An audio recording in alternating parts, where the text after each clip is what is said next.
Dakota, who is offering his own plan to get the government out of the red and out of the TARP. Good morning, Senator Thune. Thanks for being here. Good morning, Alexis. All right, so you proposed a new bill here, some new legislation that would put a date, a finality on when the U.S. government would have to withdraw from private companies. Why a specific date, and what are you hoping to achieve? Well, we don't have an exit plan, Alexis. The problem with all these TARP monies is it's a very open-ended commitment for the taxpayers.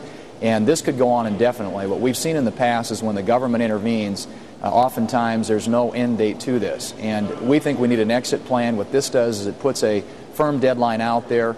It does provide a little flexibility for the Treasury if some of these assets are going to appreciate, for them to extend that deadline by a year. But at the latest, by July 1 of 2011, we think the government ought to divest itself of all this ownership interest it has in private companies in this country.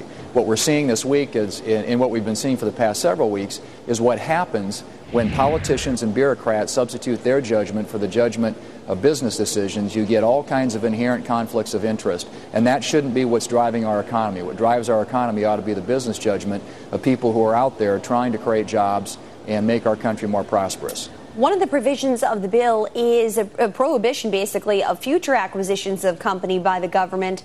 But what if there is another too-big-to-fail scenario? I mean, just the airlines the other day said they could lose $9 billion this year.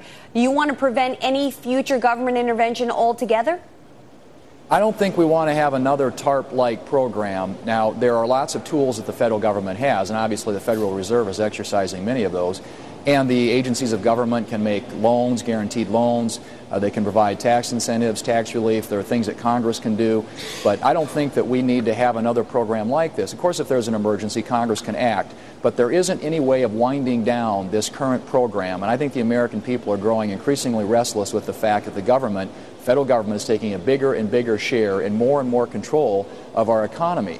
And that, again, substitutes the judgment of politicians here in Washington for the judgment of business decisions that should be made based upon people who are out there trying to make a profit, trying to earn a return for their shareholders. Senator, I think most Americans would agree with you. We've seen unprecedented government intervention, and there are many conflicts of interest, as we just watched with the testimony of Ken Lewis on the Hill yesterday. Here's the thing. A lot of your counterparts are proposing similar bills, similar investigations. Are you going to be able to build a consensus around one bill and actually see it pass? Because I know a lot of the supporters of this specific one all happen to be Republicans.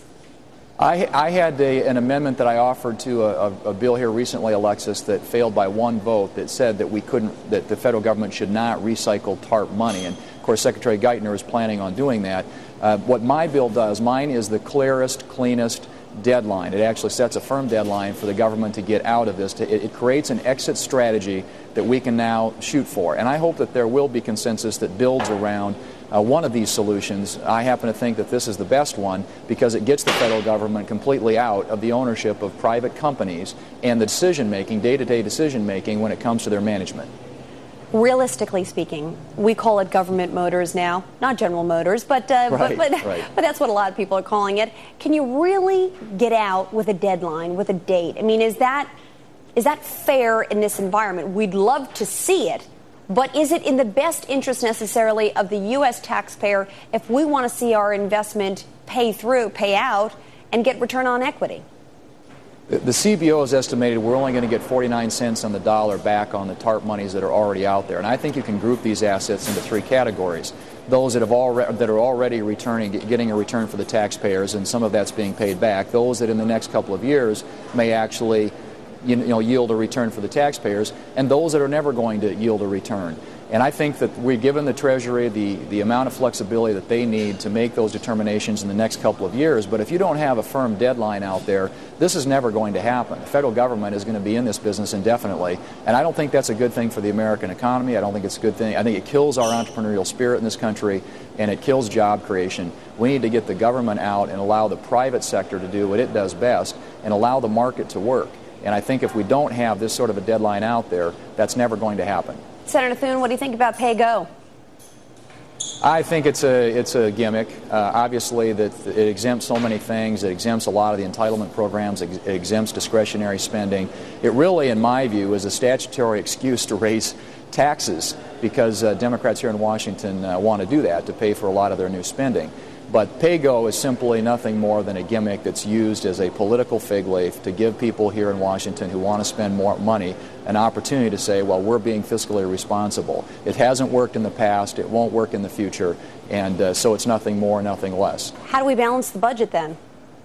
I think we've got to get spending under control. There's only one way to do this, and that's we've got to deal with this issue of runaway federal spending, and that means taking on some of these entitlement programs, which no one has had the appetite to do, although to his credit, President Bush did try several times to engage the Congress in a discussion about how to reform entitlements and get those Medicare, Medicaid, Social Security long-term programs a little bit under control, but met a lot of resistance from Democrats in Congress. But we've got to get spending under control. It starts there, Alexis, and until Congress is willing to impose on itself some discipline, and pay-go isn't the way to do it. Pay-go is simply a shield that gives people political cover to argue that they're being fiscally responsible when in fact they're not.